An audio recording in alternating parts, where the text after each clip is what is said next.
Hello, once again I welcome you all to the official YouTube channel of BMD College of Education। तो ये हमारी pedagogy of mathematics की lecture series चल रही है। इसमें हम लोग यूनिट 3 कर रहे हैं हमारा, जिसमें हमारा ये वाला पार्ट हो चुका है पूरा। लास्ट जो हमारा लेक्चर था उसमें हम ये माइक्रो टीचिंग भी कर चुके थे। तो माइक्रो टीचिंग हमने पढ़ लिया था कि क्या होता है, कैसे कराया जाता है। तो उसमें हमने देखा था कुछ अलग अलग हमारे सब टॉपिक्स थे कि माइक्रो टीचिंग हमें किसकी करनी है। प्रॉबिंग क्वेश्चंस हैं, क्लासरूम मैनेजमेंट है, इलस्ट्रेशंस हैं। तो इसी श्रृंखला में आज हम ये करेंगे माइक्रो टीचिंग स्किल कैसी प्रॉबिंग क्वेश्चंस, इसके बारे में हम देखेंगे। ठीक है। So welcome to the classroom detective agency mastering the art of probing questions. Question पूछना एक डिटेक्टिव का ही काम होता है। ठीक है। तो उसी प्रकार से ये क्या होता है हम देख लेते हैं डिटेक्टिव एग्जाम्पल। तो सबसे पहले देखिए एग्जाम में आपके कुछ इस तरह के प्रश्न आते हैं। Explain the skill of probing questions with the help of micro lesson plan. ठीक है। तो इसका परिचय कुछ इस प्रकार से है। Detective example: imagine a police detective trying to solve a mystery. If a witness gives a half truth और stays silent, the detective doesn't just stop and give the answer. Instead, they ask more clues and deeper questions. ठीक है। Pull the exact truth out of the witness. कि भाई अगर कोई police detective है, उसे कोई केस सॉल्व करना है, तो उसे अगर हम कुछ चीजें बता देंगे तो वहां पे नहीं रुकेगा, वो बहुत सारे प्रश्न पूछेगा। जब तक पूरा सच बाहर निकल के नहीं आता है वो प्रश्न पूछता रहेगा। शब्द पे गौर कीजिएगा, प्रश्न पूछता रहेगा। ठीक है। Probing questions. तो यहाँ पे भी यही है कि क्लासरूम में कैसे हम इस चीज को देखेंगे कि भाई जो टीचर है उसे क्या चीज आनी चाहिए, क्वेश्चन पूछना आना चाहिए क्लास में, कि बच्चों से किस तरह से प्रश्न पूछे जाए। In a classroom, when a teacher asks questions, a student might give no response, a wrong response, or an incomplete response. कि क्लास में टीचर कोई क्वेश्चन पूछ रहा है बच्चों से, तो या तो बच्चे कुछ जवाब ही नहीं देंगे, या गलत जवाब देंगे, या फिर आधा अधूरा जवाब देंगे। तो ऐसे में टीचर को क्या करना है? ठीक है, कि बच्चों को पनिश ना करके कुछ सही तरीके से कुछ क्वेश्चंस पूछने हैं। ठीक है, कुछ सीरीज ऑफ हेल्पफुल क्वेश्चन पूछने हैं ताकि बच्चे डरे नहीं और सही से जवाब दे सकें। तो यही जो स्किल है, ये जो कौशल है प्रश्न पूछने का, इसी को कहते हैं स्किल ऑफ प्रॉबिंग क्वेश्चंस। और ये पढ़ाया जाता है बीएड में कि भाई आप भविष्य में टीचर बनेंगे तो किस प्रकार से आपको क्लासरूम में बच्चों के प्रश्नों का आंसर देना है और उन्हें नए प्रश्न पूछने हैं। ठीक है। तो पहले तो यही तरीके होते थे कि भाई बच्चों को पनिश कर दो अगर वो जवाब नहीं दे पाए तो। ठीक है। और आज के टाइम पे एक सही तरीका, डिटेक्टिव वाला तरीका क्या है कि बच्चों को क्लू दो, अच्छे प्रश्न पूछो उनसे। तो कैसे ये आर्ट को सीखा जाए, आर्ट ऑफ प्रोबिंग क्वेश्चंस, हम आगे चल के देखते हैं। तो सबसे पहले ये हमारे मन में प्रश्न आना चाहिए कि भाई जरूरत क्या है। क्लास में पढ़ा दो चुपचाप, ये फॉर्मूला है और ये पढ़ लो, एग्जाम में यही आएगा। क्या आवश्यकता है हमें इस चीज की? तो सबसे पहला है हमारा एक्टिव पार्टिसिपेशन। कि जब हम बच्चों को अच्छे प्रश्न पूछेंगे क्लास में, ठीक है, तो बच्चों का दिमाग इंगेज रहेगा कि हाँ जी आज मैडम या सर हमें प्रश्न पूछेंगे तो हमें अच्छे से क्लास में ध्यान देके पढ़ाई करनी है। ठीक है। उनका माइंड एक्टिव रहेगा। ठीक है। उसके बाद जीरो फियर रहेगा। ये सब बच्चे प्रश्न जो पूछे जाएंगे क्लास में, टीचर कंफर्टेबली पूछेगा, बच्चे जवाब देंगे। नहीं आएगा, टीचर दूसरे तरीके से पूछेगा। तो इससे टीचर और स्टूडेंट का रिश्ता अच्छा होगा और उसमें फियर नहीं होगा। नहीं तो अक्सर बच्चे डरते हैं प्रश्न पूछने से। उसके बाद deep understanding. Destroys rote memorisation, builds actual logical understanding. ठीक है, कि भाई यहाँ पे बच्चे सिर्फ रटेंगे नहीं। अब क्लास में टीचर उन्हें अच्छे प्रश्न पूछ रहा है तो बच्चों को चीजें डीपली पता होंगी, कंसेप्ट पता होंगे। तो यह एक बहुत जरूरी चीज है इसकी। ठीक है, कि क्या जरूरत है इसकी हमने देख ली। तो भैया 5 अलग अलग कंपोनेंट्स होते हैं। ठीक है, 5 मुख्य घटक होते हैं कि क्लास में जो प्रश्न पूछे जाएंगे वो किस हिसाब से पूछे जाएंगे।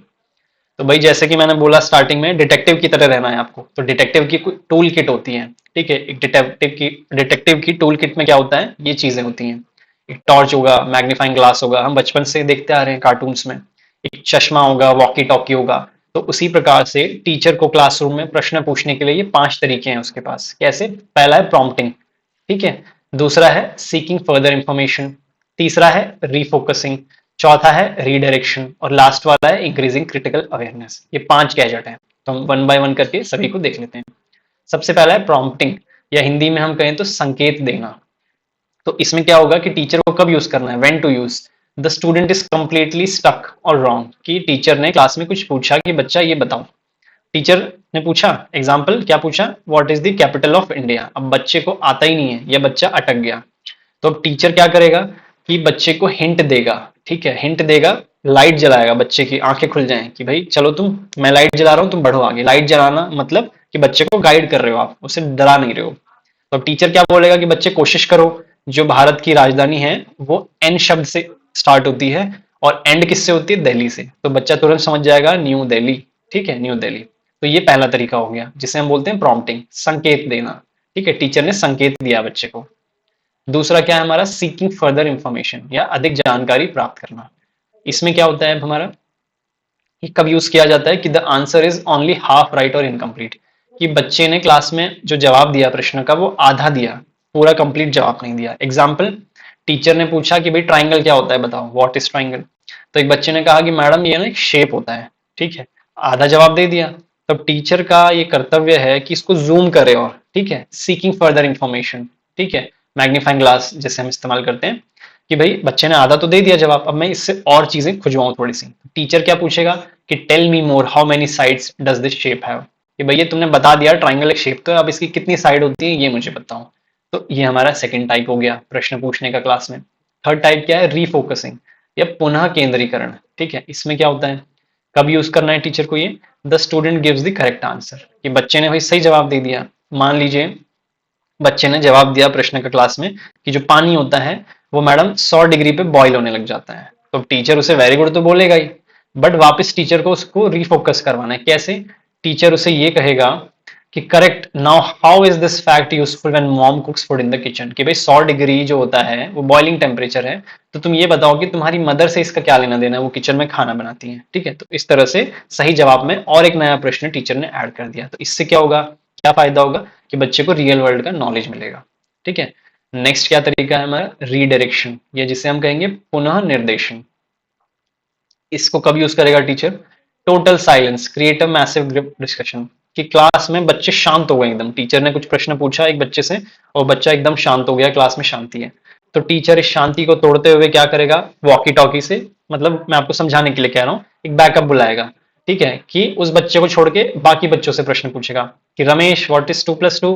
बच्चों में साइलेंस हो गया। फिर टीचर ने बोला Suresh what do you think, Geeta can you help them, कि भाई बाकी बच्चे तुम बताओ नाम ले लेके। तो इससे क्या होगा कि पूरी क्लास इन्वॉल्व होगी और जो बच्चा अकेला डर गया था उसका डर खत्म हो जाएगा कि टीचर सिर्फ मुझसे नहीं बाकियों से भी चीजें पूछ रहे हैं। तो ये क्या हो गया, रीडायरेक्शन। ठीक है, दिशा बदल दी।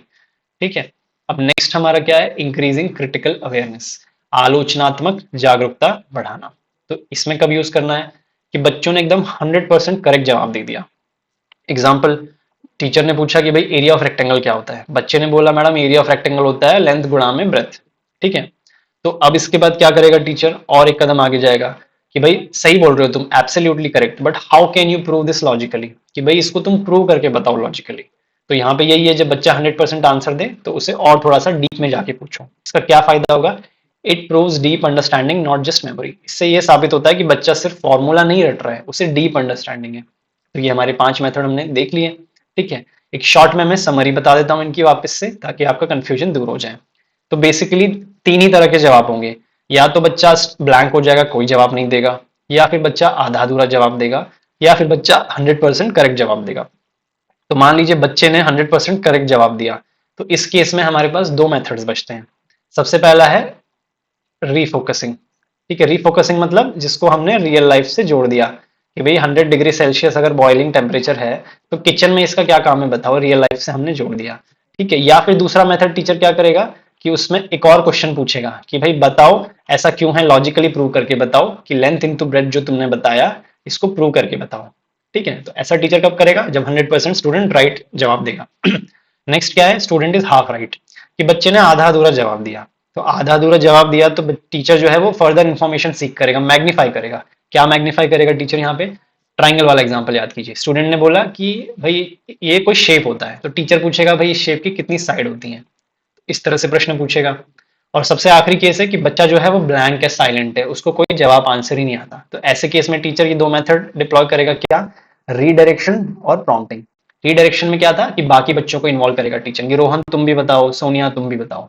और प्रॉम्प्टिंग क्या था कि टीचर थोड़ा सा हिंट दे देगा कि भाई भारत की राजधानी एन से शुरू होती है, दिल्ली से एंड होती है। तो ये आपका समरी है बेसिकली यहाँ पे। ठीक है, तो अब मैं ये बता देना चाहूंगा कि ये सारे मेथड्स एक जो टीचर बनने वाला है उसे ये सारी चीजें सिखाई जाती हैं कि क्लास में आपको ये कैसे पढ़ानी है। ये कैसे सिखाई जाती है, हमने पिछले लेक्चर में देखा था कि माइक्रो टीचिंग होती है, छोटे छोटे लैब्स होते हैं, आपकी रिकॉर्डिंग होती है।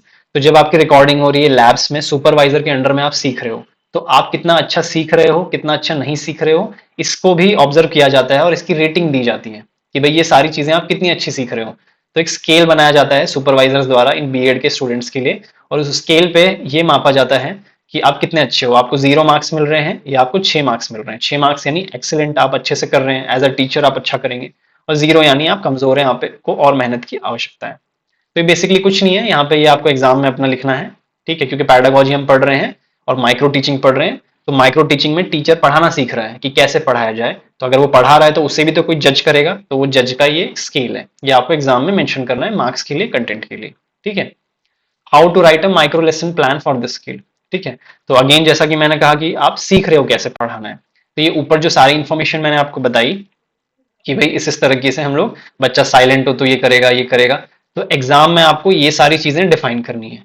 अब डिफाइन करनी है तो इसके बाद आपको ये चीज एक फॉर्मेट में लिखनी है, क्योंकि जब आप टीचर के तौर पे ये सीख रहे होते हो कि क्लास में चीजें कैसे पढ़ानी है बच्चों को, तो एक पर्टिकुलर फॉर्मेट में चीजें आपको सिखाई जाती हैं। आपके जो सुपरवाइजर्स होते हैं वो आपको इस तरह का एक परफॉर्मा दे देते हैं, एक फॉर्मेट दे देते हैं कि चलो भाई, स्टूडेंट जो टीचर है, मान लीजिए रोहन नाम का टीचर है बीएड में, वो टीचर बनना चाहता है आगे, तो वो हमारा सीख रहा है। रोहन कौन सी क्लास को कंटेंट पढ़ाएगा? रोहन 7th क्लास का। क्या सब्जेक्ट पढ़ाएगा? यहाँ पे हम मैथ्स पढ़ रहे हैं तो मैथमेटिक्स, ठीक है, इस तरह से। डेट क्या है आज, वो लिखेंगे। कितनी देर पढ़ाएगा? 6 मिनट 8 मिनट, जो भी है। कंसेप्ट क्या पढ़ाएगा आज ये? एरिया ऑफ ट्राइंगल, ठीक है। तो इस तरह का एक परफॉर्मा बना के दिया जाता है जब आप सीख रहे होते हो कि बच्चों को पढ़ाना कैसा है। तो उस परफॉर्मा में क्या होता है, लेफ्ट साइड में टीचर एक्टिविटी होती है और राइट साइड में स्टूडेंट्स एक्टिविटी होती है। तो जैसे मानिए यहाँ पे टीचर क्या कह रहा है कि let's start, you already know how to find the area of rectangle and parallelogram, today we will learn how to find the area of triangles। ये टीचर ने कहा कि बच्चों, आपको मालूम है कि पैरेललोग्राम और रेक्टेंगल का एरिया कैसे निकालते हैं, तो आज हम ट्राइंगल का एरिया निकालेंगे। तो बच्चा क्या जवाब देगा? Yes ma'am, yes sir.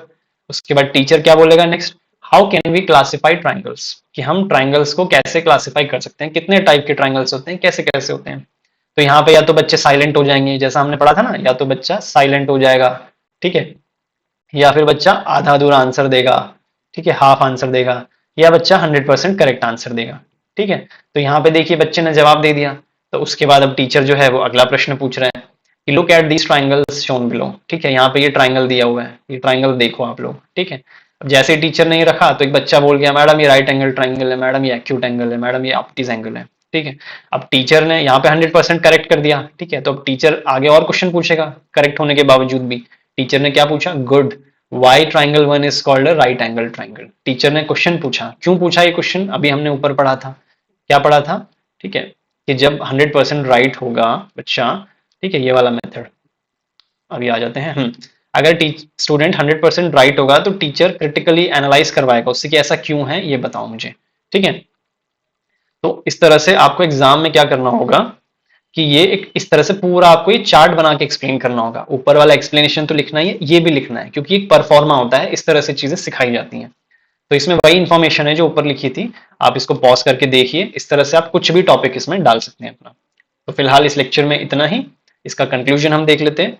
In simple words, the skill of probing questions turns a teacher from book reader into an active mind stimulator, ठीक है, कि भाई जो प्रश्न पूछने की जो कला है वो टीचर को मेयरली बुक रीडर से एक एक्टिव माइंड स्टिमुलेटर में कन्वर्ट कर देती है। अर्थात टीचर सिर्फ किताब न पढ़कर एक ऐसा इंसान बन जाता है जो बच्चों को इंगेज करता है क्लास में, उनका मस्तिष्क जो दिमाग होता है उसको उत्तेजित करने में मदद करता है, ये प्रश्न वाला जो तरीका होता है। So by mastering prompting, redirecting and refocusing, जो हमने ऊपर पढ़ा तकनीकें, teacher ensures that no student is left behind and everyone thinks deeply like a problem solver. कि भाई जब भी टीचर ये सारी चीजें सीख जाएगा अच्छे से, जो मेथड्स बताए हैं, तो वो सारे बच्चों को अच्छे से इंगेज करके पढ़ा पाएगा और वो एक ब्रिलियंट टीचर बन जाएगा अच्छे से, ठीक है। देखो यहाँ बुक रीडर से एक बढ़िया टीचर बन गए हो आप, ठीक है। केस क्लोज्ड, आप अच्छे डिटेक्टिव बन गए हो, ठीक है, यानी अच्छे टीचर बन गए हो आप। So thank you for your time and attention. Check description for PDF notes and I will see you in the next lecture.